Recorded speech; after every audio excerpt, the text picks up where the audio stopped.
jajjabaachaa deemte. Haile Sillaaseen mootii Waaqni erge of godhe. Ummanni cunqurfamaan gama qaamolee adda addaatiin kana akka amanuu godhame. Akka Waaqaatti salaatameef sagadameef. Qonnaan bulaan ciisanyaa ta'e nafxanyoota humna waraanaatiin itti duulaniif qotuu gabbaruu dhadhaadayni itti fe'uun qooda qonnaan bulaa taate.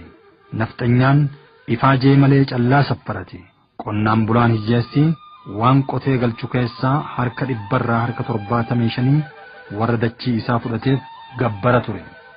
Qonnaan bulaa mana irratti diigan lafa isaarraa buqqisan.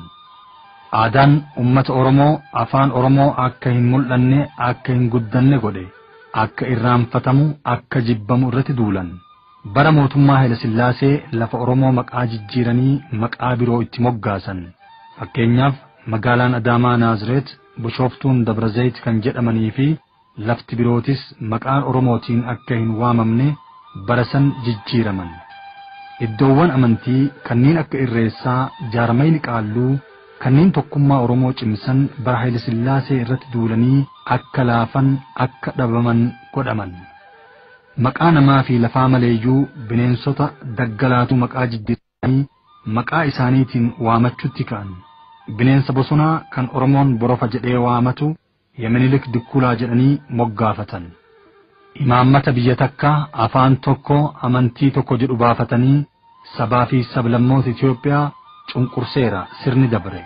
Warri dachii namaa fudhachuu malee ummata dachirra jiraatuuf dantaa hin qabne. Ummanni Oromoo gaafa cunqursitoonni itti dhufanirraa jalqabee qabsoo isaan itti ofirraa deebisuun buqqisuun godheera. Akkuma lammiiwwan biyyaattuu qonnaan bultoonni, hayyoonni, dafqaan bultoonni, barattoonni mootummaa Haile Sillaasee jigsuuf qabsoo finiinsaniin mootummicha rifachiisaniiru lubbuu itti fidaniiru. Akka Oromootti qonnaan bultoonni Baalee, Raayyaa fi Azaboo, Boorana, Habroo, Shawaa, Daawwaa, Karra Qoree, Dhumuugaa fi kanneen biroo akka qabsaawan seenarraa ni hubatama. Qonnaan bultoonni Baalee gammoojjii fi baddatti akka lakkoofsa Awurooppaa bara 1950 fi 1960 keessa qabsoon nafxanya irratti qabsaawan seenaan hoggayyuu yaadata. Namoonni qabsoo bara Dhoombirii fi Tooraa keessa turanii fi beekan akkaataa itti lolaa bahan ardha guyyaa itti dubbatan waan argataniif ni dubbatu.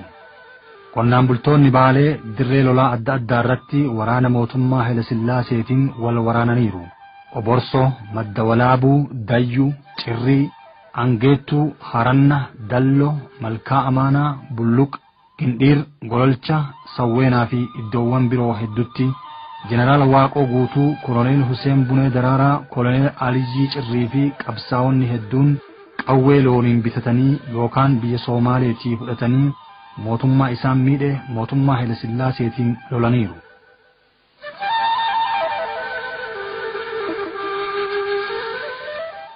Lagni Weelmal kaleessas inni yaa'a ardhas itti jira.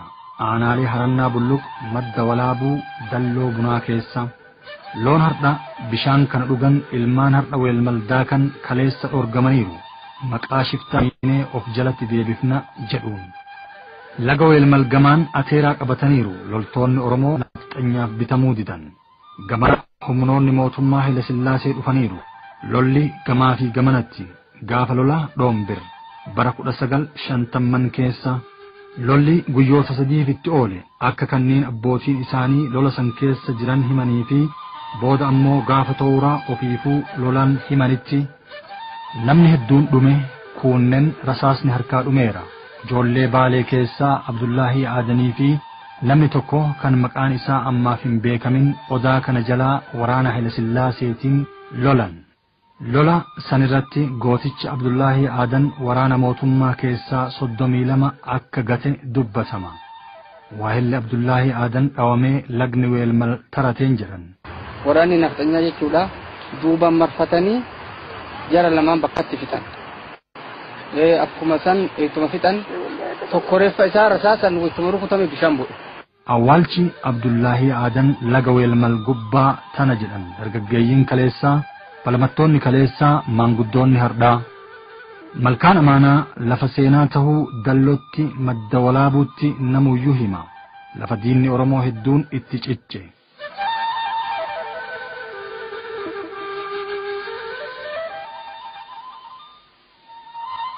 obbo Ibrahim Ahmad miidhaa lolli sun gama lamaan irraan geesse waan beekanirraa waa himan.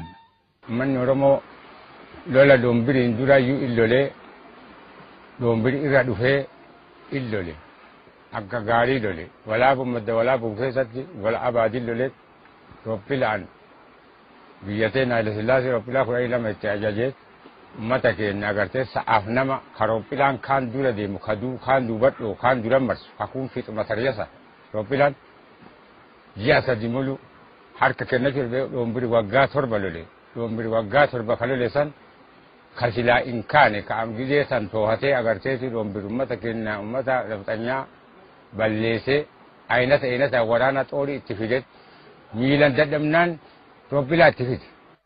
Tooree boruu bara dhoombir lolaniiru. Ilmi isaanii Aliyyii Tooreetis bara Tooraa yookiin Janaddee jedhamee beekamu lolaniiru. Waraana mootummaa cunqursaatiin. Asuma aanaa dalloo mannaa kana keessa okkotiin bakkee jedhamtutti lola gaafasi naftanyaa miidhaa uummata Oromoo irraan ga'e osoo hin tahin akkuma warra kiyyattu yoo fudhadhe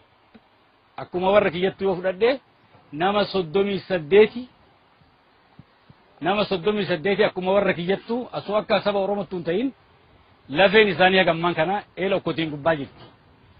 Gooda tokkotti hiraree bakka inni itti dhaamse haadha tiyya guddoo niitii abbaa kiyyaa intala dubrata obboleettii tiyyaa sana ta'antee dhalatte isii ganna 8 soddaa kiyya abbaa gurbaa kanaati Abdullaahi Aagaa jedhama boruu baggajjoo jedhama Maammoo Gadaa boruu jedhama Huseen Walaabuu jedhama Hasan Walaabuu jedhama nama sammaraayyuu lafeen isaa haga guyyaa irratti eela okkotiin gubbaa teetti asoo akka warra kiyyattuu akkas dalagee akka saba Oromootti ammoo gochaan inni dalagee gochaa kana jennee lafa kaa'uu danda'u jedhaan akka nama tokkotti.